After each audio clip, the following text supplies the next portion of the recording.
Welcome back to EV Channel PH at Balitang Charging Station. Muli tayo at medyo matagal-tagal bago tayo nakapag-update. Kanina kasi galing tayo dito sa Seda Hotel.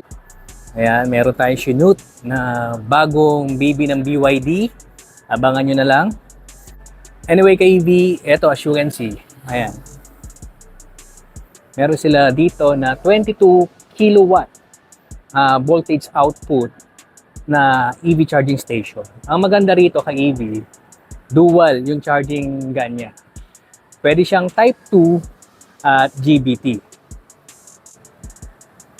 Ayan, as you can see kay EV, yan. Type 2 and GBT.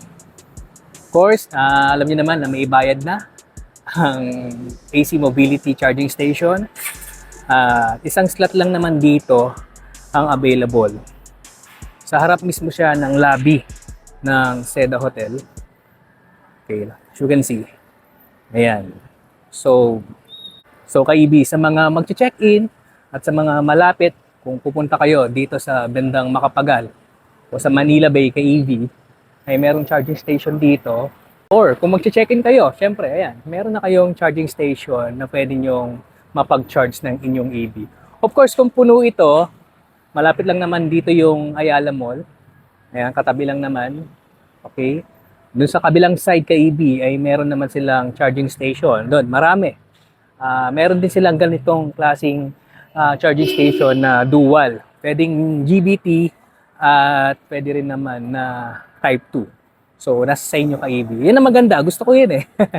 Na at least kahit pa paano, yung mga naka-GBT na hindi naman masyadong mapag-iwanan.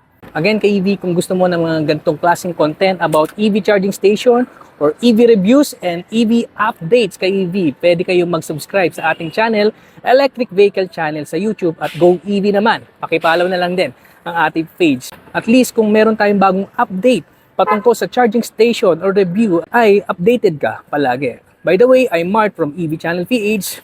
Let's go!